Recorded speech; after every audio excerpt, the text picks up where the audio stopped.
INA en movimiento.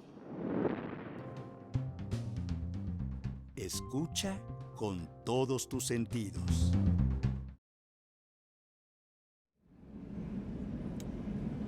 Estamos disfrutando de la Feria Internacional del Libro de Antropología e Historia en su 35ª, en su 35 edición.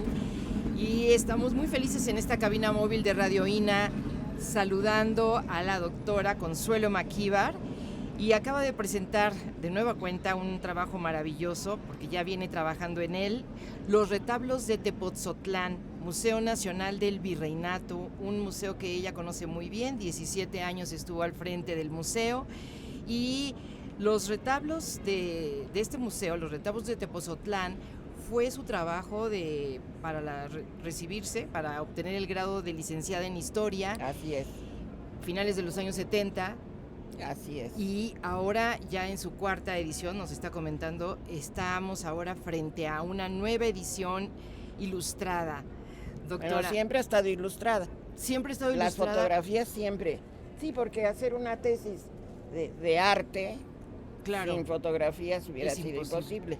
Están aquí Lo los que retablos. Es muy interesante ahorita es que las fotografías para esta edición son nuevas, sobre todo las de color. Se deben a la fotógrafa Dolores Dalhaus, y el blanco y negro a Pale Palesen, que fue fotógrafo del museo muchos años, ya murió. Uh-huh. Y entonces lo que es muy bonito de la nueva edición, pues en primer lugar el formato, a mí me gustó mucho, que es una edición que se sacó especial para los investigadores que considera el instituto son los eméritos, y de alguna manera nos dieron a escoger de todo lo que hemos publicado aquí, qué libro escogíamos para que se hiciera en esta colección. Y yo escogí la de los retablos, ¿no? Así que tenemos una edición de lujo y efectivamente con fotografías en blanco y negro y en color. Bueno, nosotros no podemos dejar de preguntarle, doctora, ¿qué hizo que su atención se pusiera en los retablos de Tepotzotlán? Sabemos que el museo es algo espectacular. Así prácticamente es. Uno va y no olvida la experiencia de estar dentro, ¿no? Pero los retablos que uno ve tan abigarrados, que uno ve tan llenos de elementos, que debe ser, me imagino, a la mirada de un investigador, algo fascinante pero complicado. Muy difícil. ¿Qué hizo que usted, doctora Consuelo Maquíbar, pusiera ahí toda su talento también de investigadora y su mirada? Pues ahora sí que no puedo hablar de talento, porque en primer lugar no me gusta, y en segundo lugar fue mi primer trabajo de investigación, hace 50 años. Uh-huh. De hecho, cuando yo empecé a trabajarlo, fue para mi tesis de licenciatura, con la doctora Elisa Vargas Lugo, ya fallecida. Y a lo largo de tantos años, pues cada vez ciertamente he visto que es una investigación muy importante, no por la investigación mía, uh-huh, sino por el lugar, como usted bien dice. Bueno, pero además usted ya dedicándole tantos años, seguramente sigue encontrando motivos pues de estudio. Pues en realidad, de alguna manera no hay novedades, digamos, porque desde luego pienso que habrá otros investigadores que encuentren datos sobre los autores, sobre los santos, etcétera, porque no es fácil que una sola persona, uh-huh, abarque 11, 12 retablos, uh-huh, que conforman la iglesia, ¿no? Y bueno, ¿qué más quisiera yo ahora sí poder abarcar todo? Es imposible. Uh-huh. Pero bueno, traté de alguna manera de que hubiera para el lector como la explicación de por qué los retablos tienen esas devociones, para qué fueron hechos, cuándo se hicieron. Uh-huh. Eso es lo que trato de dilucidar en el libro, ¿no? Y precisamente ¿cuál es la data de estos retablos? La iglesia, vamos a empezar por la iglesia. Sí. Porque la iglesia, de hecho, bueno, el conjunto arquitectónico fue para noviciado de la Compañía de Jesús. Y la iglesia, porque los jesuitas contaban con una capilla para ellos, donde no entraba el pueblo, y la iglesia que sí era para el pueblo. Entonces, cuando se hace todo el diseño, hay todavía algunas lagunas de quiénes fueron los arquitectos del colegio, porque de alguna manera lo de la iglesia está un poquito ya más agotado, pero todavía falta mucho por saber. Es un inmueble extraordinario, que es un conjunto realmente de edificios, entonces agotado todo, claro que no está, ¿no? ¿En su momento se llamó convento? No, se llama colegio. Colegio. En primer lugar, eso qué bueno que me hizo la pregunta. Se llaman conventos donde vivieron monjas o frailes. Aquí vivieron jesuitas que ni son monjas ni son frailes. Son padres, así se les llama, porque de alguna manera ellos no tienen la misión que tiene un fraile de predicar hacia el pueblo y demás. Ellos ahí tuvieron su noviciado, los jesuitas. Entonces, de donde vinieran, de Guatemala, de donde vinieran, tenían que ir a Tepozotlán a hacer su noviciado. Terminando el noviciado, entonces pasaban, que yo creo que todo el mundo conoce, la iglesia de la Profesa, que está en Isabel la Católica y Madero. Totalmente. Se llama Profesa porque todo el conjunto, ahorita nada más vemos la iglesia, Sí. pero era todo el conjunto de edificios de Tepozotlán, pasaban a seguir su ciclo de formación sacerdotal y ahí se consagraban sacerdotes, los jesuitas. Sí. Sí, tenían como su propia cofradía, su propia manera, Bueno, ¿no? sí, o sea, cualquiera. Los franciscanos en San Francisco, que está ahí en Madero. Entonces, de acuerdo a la orden religiosa, Era pues es como- el edificio, ¿no? Exactamente. Entonces, bueno, este edificio, que hoy es un museo visitable y disfrutable, el Museo Nacional del Virreinato, cuenta con 12 retablos. ¿O usted No, estudió son más. particularmente? Son 12? más. Sí, O sea, yo nada más me enfoqué a los de la iglesia, sí. pero está la capilla doméstica, está el camarín de la Virgen, o sea, Ujú. hay todavía más. Sí, Yo nada más me enfoqué, insisto, en los del interior de la iglesia. sí. De esa iglesia a la que sí podía entrar el pueblo. Exactamente. Sí, los jesuitas tenían para su vida interior y sus reflexiones, etcétera, la capilla doméstica. Ahí no entraba el pueblo. Ajá. Aquí sí. Y con esa idea lo construyeron, para que diera el servicio a la población. Sí.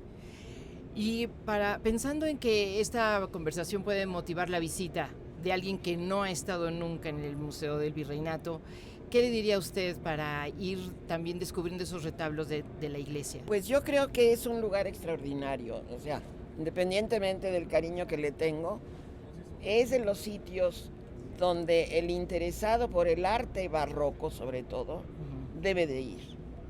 El barroco novohispano tiene como representantes ciertos sitios, y uno de ellos es Tepozotlán. Otro sería Santa Prisca en Tasco, por ejemplo. Entonces, sí hay como lugares claves, y Tepozotlán es uno de ellos. Santa Prisca es interesante porque está en servicio la iglesia. El pueblo entra, tiene misas, etcétera, y los retablos son extraordinarios. Inclusive son del mismo tiempo, son siglo XVIII también. Sí. En el caso de Tepozotlán ya no sirve, o sea, no da servicio al pueblo más que como museo. Ahí no se celebran ningún acto religioso, ni mucho menos, sino solamente... Y además esto es interesante aclararlo, porque tampoco al pueblo le afecta, porque el museo está pegado a la parroquia. Entonces los servicios religiosos se dan en la parroquia, ahí tienen sus misas, bodas, etcétera, y en el caso del museo, pues es museo. Sí. Entonces la gente lo puede visitar cuando quiera, ¿no? Doctora Consuelo Maquíbar, ¿y qué nos diría de la conservación de estos retablos? Es un reto, yo creo que esa sería la palabra.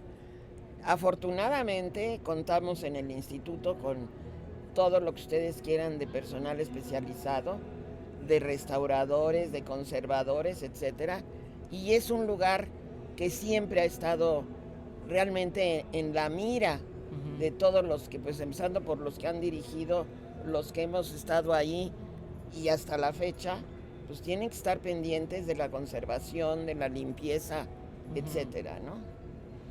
Hay un lugar común, pero de todas maneras lo pongo en la mesa. En este arte novohispano siempre se habla de esa mano indígena que puso caritas, que puso su... No, se lo pregunto así, desde ese lugar, ¿no? En donde estamos buscando, a veces llegamos y decimos, sí, mira, aquí está. Ya. Yo creo que es, de alguna manera, es ese comentario que me acaba usted de hacer, es muy común. Sí. Y yo creo que, y reto Sí. a quien lo dice, que me identifique la mano indígena, la mano mestiza, la mano criolla o la mano española. Es imposible. Ciertamente hay sitios, en el caso de Tepozotlán, se habla, por ejemplo, del camarín de la Virgen, de que es los angelitos que están, es la mano indígena. A mí se me hace muy absurdo realmente. No comparto de ninguna manera esas opiniones y me refiero sobre todo a un lugar que de alguna manera sí tenemos los contratos, o sea, han ido apareciendo. A mí no me tocó desafortunadamente encontrarlos, pero gracias a eso sabemos quién dirigió la obra. Miguel Cabrera, Higinio de Chávez, que de indios no tenían nada. Entonces, de alguna forma, no me gusta, y eso sí es muy personal, como decir, esto es indígena, esto es mestizo, pues ¿cómo vamos a saber? Y ciertamente tenemos los contratos, se han ido encontrando en los archivos, y ahí sale justo Qué buenos hallazgos, ¿no? No, es maravilloso. A mí no me tocó, desafortunadamente, ya que estaba hecho el libro, se encontró, los investigadores encontraron que había sido, y está el contrato. Y ya después en la siguiente edición sí lo pongo, porque bueno, pues qué mejor que ya podía yo hablar. Y uno de ellos es Miguel Cabrera. Entonces Miguel Cabrera, que había nacido en Oaxaca, de alguna forma no es indígena, es un mestizo. Y Miguel Cabrera va a ser uno de los personajes dentro de la historia del arte, fundamental para el arte en el 18. Y en Tepozotlán, evidentemente, yo creo que ahí vivió largas temporadas, porque además de que hizo la pintura mural, se supo por los contratos que él había diseñado los retablos. Entonces, y hay otro personaje que se llama Higinio de Chávez, que fue el escultor. Entonces, sí se tiene ya, afortunadamente, como la historia más o menos completa, ¿no? Sí. Digamos que lo que usted, a partir del conocimiento de estos retablos, del estudio de ellos, nos invita es a tener más bien como la idea del arte barroco en sí. Absolutamente. Sin sí, buscarle... Realmente, vaya, para hablar del barroco del siglo XVIII en México, se tiene que hablar, por ejemplo, de Tepozotlán, Santa Prisca de Tasco, y hay otros. Pero Tepozotlán es muy importante porque está el conjunto completo. Son 10 retablos que afortunadamente están intactos. Son faltantes mínimas las que tiene. Entonces, tomo esos dos casos porque uno es museo y el otro, Santa Prisca en Tasco, tiene abierto el servicio al pueblo y sin embargo está completito todo su acervo, ¿no? Así es.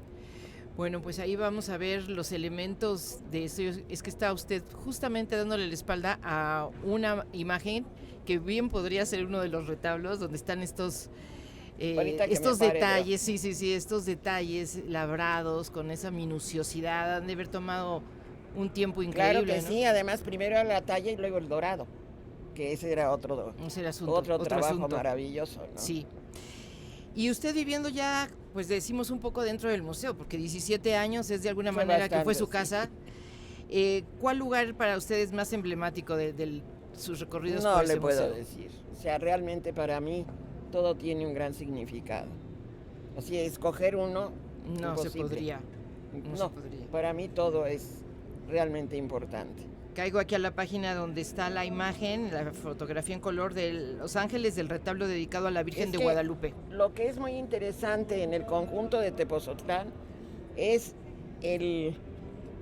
la danza, digamos, de ángeles. Realmente Tepozotlán, eso es parte del barroco, o sea, el barroco los usa mucho, pero en Tepozotlán podemos encontrar, vaya, todas las posturas, todos los tamaños. ¿Por qué? ¿Por qué hay ángeles en los retablos? Porque el retablo es un pedazo de cielo aquí en la tierra. Entonces está la glorificación del cielo a través de los ángeles, más los santos, ¿no? Y además muy colorido. Aquí, Bueno, por claro. ejemplo, en este caso, qué detalle del atuendo de estos El ángeles. estofado es maravilloso, sí. Mantos acompañando a estas imágenes. Es un Y retablo. los autores son Higinio de Chávez, que va a ser ese sí se encontró el contrato, y Miguel Cabrera, los dos. Pues, y este es el lienzo de Miguel Cabrera, justamente el de la Virgen de Guadalupe. Claro. Ujú. Y él participó mucho en Tepozotlán, no nada más en los retablos. Hay mucha pintura mural de él en la iglesia, más medios puntos, etcétera. Se ve que trabajó mucho para los jesuitas. Pues creo que nos queda invitar al público a acercarse a este libro, porque este libro es una obra pues hecha de toda una vida, doctora Maquíbar. Pues sí, ¿No? un poquito sí, un poquito sí. Pero bueno, esto quiere decir que se ha ido enriqueciendo, que esta versión cuarta ya también ha ido retomando, ¿no? Así es. Cuestiones. Y por supuesto la invitación, además de que conozcan este libro, que es una edición de lujo, Los retablos de Tepozotlán, Museo Nacional del Virreinato, la autora María del Consuelo Maquíbar, editado por la Secretaría de Cultura, y por supuesto el Instituto Nacional de Antropología e Historia, la casa de la doctora. La doctora es una investigadora emérita del instituto. Pueden acercarse y desde luego pueden tener la experiencia visual, la experiencia Y para presencial. que vayan después. Sí. Sí, doctor, ¿alguna recomendación especial para una visita? Pues básicamente yo creo que, vaya, no puedo no recomendar la visita, porque por mucho que vea uno un libro o una imagen, de alguna manera lo importante es estar presentes, ¿no? En el lugar. No hay, sí, no se compara. Y la experiencia ahí en vivo es otra cosa, ¿no? Y lo que estábamos comentando, doctora, es que nace como museo en el régimen de López Mateos, y ahí están pasando cosas interesantes, Así ¿no? es. Pues, con la vida de donde los estamos, museos. también él lo inaugura. En esa época realmente es cuando se define la red de museos. El Museo de Antropología para Prehispánico, el Museo del Virreinato para la época colonial, el Castillo de Chapultepec, Museo Nacional de Historia, para toda la época ya de independencia. Y luego también, aunque no nos pertenece a Lina, el Museo de Arte Moderno, que eso también va a ser de esa época, ¿no? Sí, pues sí, definitivamente un acierto esos museos, esos espacios. Claro que sí. Y que se quedan, ahí están, como lecciones presenciales de historia, ¿no? Ah, claro, desde luego. Esa es la maravilla. Desde luego. Pues doctora, felicitaciones por este libro, Muchas por gracias. esta edición. Gracias. Y muchísimas gracias por pasarse aquí por nuestra cabina de Radio INA, nuestra cabina móvil en la Feria del Libro. Con mucho gusto, muchas gracias. Es un honor tenerla aquí. También Gracias. nos encontramos con usted cada año y siempre está presente y siempre hay cuestiones Pues a que sus platicar. órdenes siempre. Muchísimas gracias. Gracias. Gracias a la doctora María del Consuelo Maquíbar y gracias a todo el equipo de Radio INA, encabezado por Gabriela Marentes. Muchísimas gracias a Eva Nivaldo, muchísimas gracias acá también a Jero y a todos los compañeros que hacen posible esta transmisión. Ya lo creo.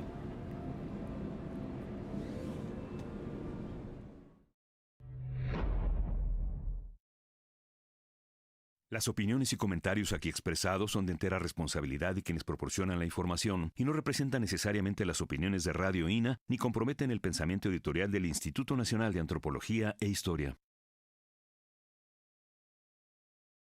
Instituto Nacional de Antropología e Historia. Secretaría de Cultura. Gobierno de México.